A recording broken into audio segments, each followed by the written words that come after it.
Coach. We'll start with Justin and Michael. So big week for Trey Spivey going up against his former team.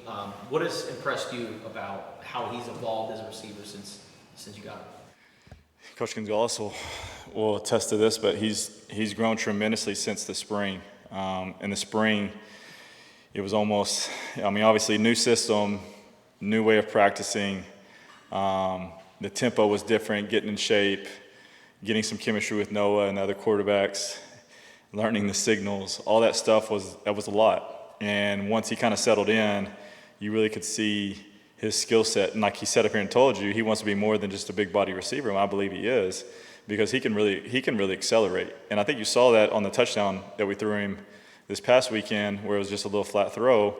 But when he caught the ball, he accelerated through the end zone. And I think that's a skill set that most people don't see as him, because, like I said, he is a big body, which I prefer, especially on the edge, because those guys can make things right, which he does a lot of the time. He can go up and get balls over people's heads, 50-50 jump balls, and then separate, when the coverage is tight. But at the same time, there's times where he can really separate by being explosive, and kind of leave you behind. There's a couple. I remember a couple plays in camp that we threw, deep post and deep V's to him, and he was running. And so it excites me. I think he's still growing, and I think he's got a lot of confidence, especially through the camp that he had, and then a couple plays that he made. The first play of the season, we threw a ball that probably shouldn't have been thrown, and he made the play. I'm excited about him. I'm excited that he's getting this opportunity to play this weekend, or on Friday, against some of his former teammates, for sure. And with the first game, having more rushing touchdowns, last game kind of more pass-centered, how do you think the offense has looked through the first two games? Well, the first game I was a little bit frustrated on how we played in the second half, because I felt like there was a little bit of a low. We had like 17 points in like 23 plays, and I could be wrong on that, but it was something like that. So Danny gave us the ball on short fields, so I felt like we did a good job of executing in the first half, and then the second half I felt like after halftime we kind of relaxed. We came out, scored right out of the gate, and then relaxed, and that's just not the standard that I want to set. That's not the type of offense I want to be. I want to step on people's throats. And then last weekend I thought we were way more explosive. I thought we had more opportunities to be explosive. Like I said, I felt like that first game we were on short fields, so the calls were a little bit different. This game we got a chance to get in a rhythm early. I still wish we could have finished a little bit better. My standard is extremely high. Those kids know that. So, but I was really proud of the way they played. I thought both games the effort has been tremendous. The intention has been tremendous. We just got to make sure that when it's time to finish, that we finish. Michael and Brian. Where did you think that Noah made the most growth from week 1 to week 2? Yeah, I think it's you guys know this. Playing quarterback's the toughest position to play in all sports, because you don't see everything. And when things aren't going great, it's always your fault. And that's part of playing the position. Was it all his fault? No. There was MAs all over the place. Was there times that it was his fault early in that first game? Yeah, his eyes progression was fast. He missed throws he doesn't normally miss. I thought his feet were a little happy at times. But the greatest thing about him is he owned it. After the game on Weber, like I told you, I was a little bit disappointed in the way we finished. And he came up to me and said, "Coach, that's on me."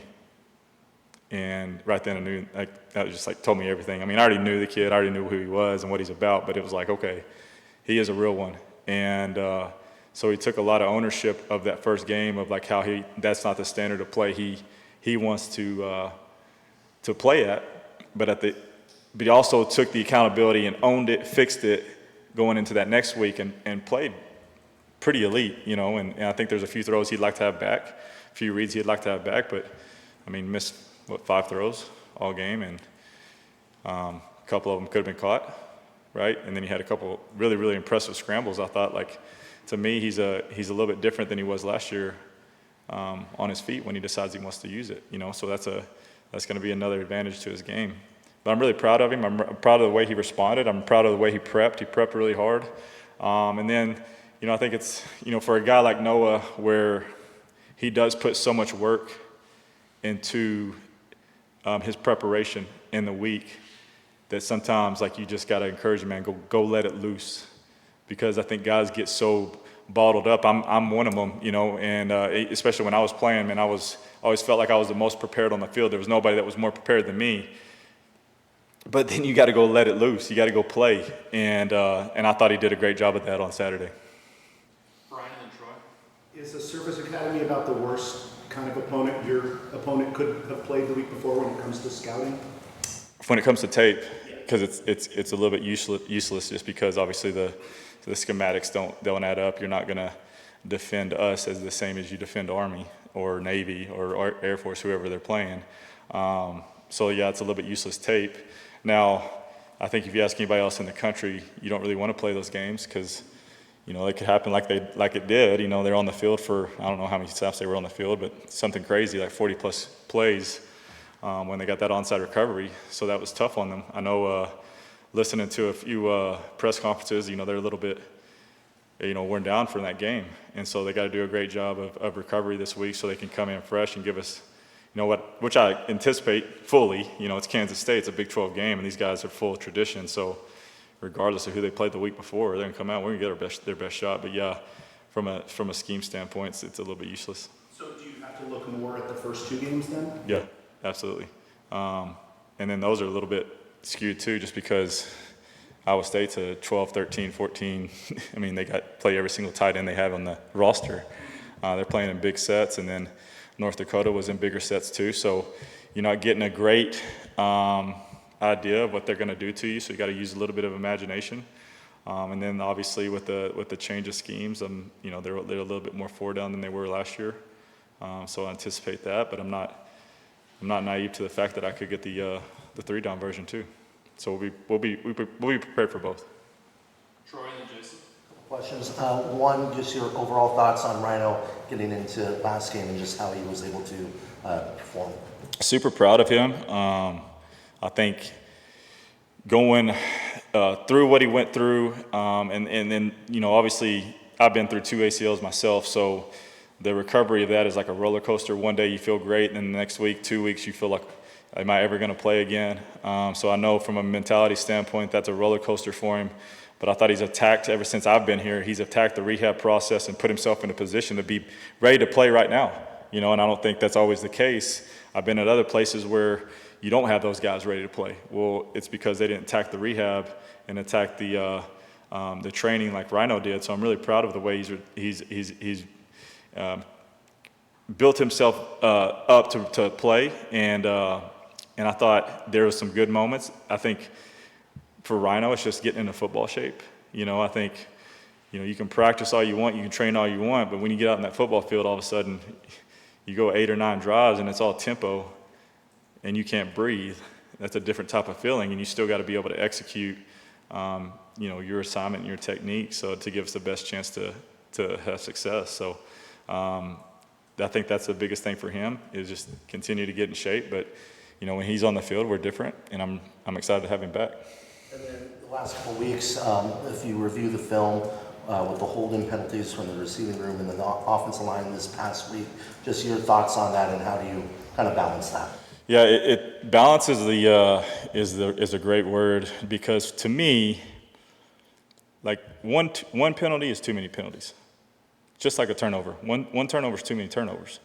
So the standard for us is play penalty-free football. But also, I'm not naive to the fact that guys are going to play hard and the ball's going to bounce, and they're thinking that the ball's going to hit inside, so they have inside leverage and the ball bounces, and all of a sudden they're trying to sustain a block while they hold. So I'm not naive to the fact that there's going to be holding penalties, but there can't be that many. Like I said, I felt like last weekend we just had way too many, and I felt like, okay, the ball did bounce a few times. Like I said, there's times where the ball bounces, and I can understand that. I can rationalize that. But also, I felt like we got tired and we stopped moving our feet at times and not sustaining blocks, and that's why we held. And a couple of them were critical penalties. So we got to eliminate that. That's been addressed. I think our kids know that. It's been unfortunate these first couple of games, because that's the difference between a touchdown and a field goal. Noah scores twice with his legs, and neither one of them count. Jason and Justin. How would you assess the offensive line's play through 2 games? I think they've been good. I think they can be better. I think Coach Oglesby is one of the better coaches I've ever been around. I think they meet and he demands a standard that, to me, is an elite, is going to give us a chance to play at a high level. I think that group is just growing together. I do think they believe and they have some great camaraderie.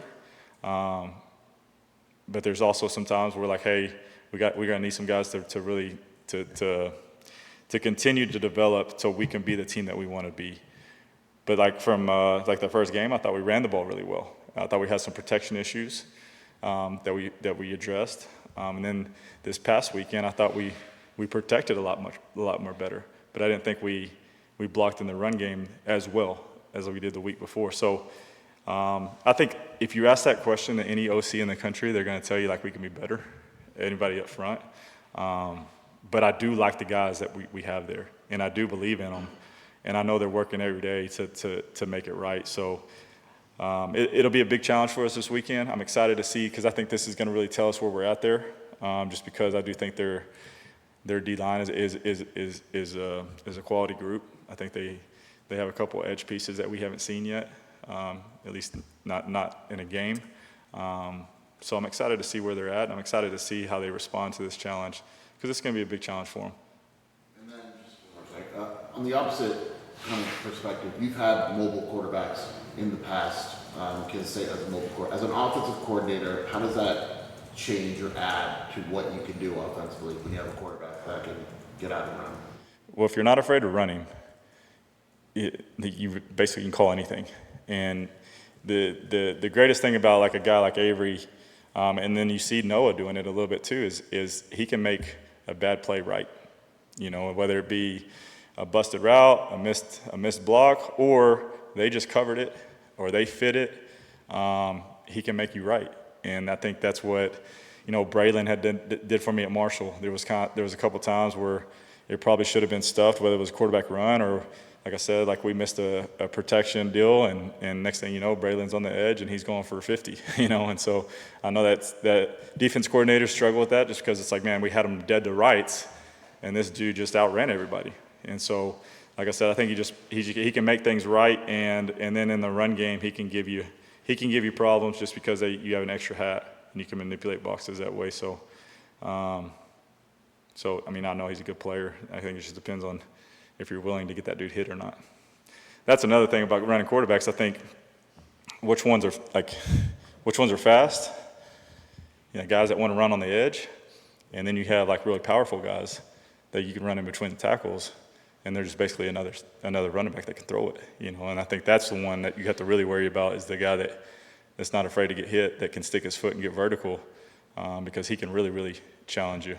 And so that's my take on mobile QBs. Sorry. I'll ask two of you, Justin and Michael. Got a couple for you.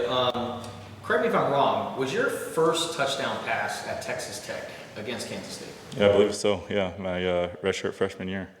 Okay. A little post, like a stick post in mop-up duty. I think we were up like 50 to Brick Brinker. Okay. Friendship guy, Texas guy, walk-on receiver. Yeah, I think you're right. Okay. Yeah. And then what do you remember about the games against Kansas State and the battles you guys had? Shoot. Well, when I played them, it was Colin Klein, and they were a top 10 team. And, I remember, I show the quarterbacks this all the time. One of the biggest hits I've ever taken was at K-State. And, but it's like kind of a teachable lesson, because they're showing, a pressure look. We have a zone called, and we have a three-man screen to the field side, and I have an RPO, like a single RPO to the single. Well, I have either option. Well, what I can't do is hold the ball. Well, I go to throw my single, and he runs a short route, and it froze me, because I'm like, wait, did you just run that 2 steps? You know what I mean? Like, it froze me.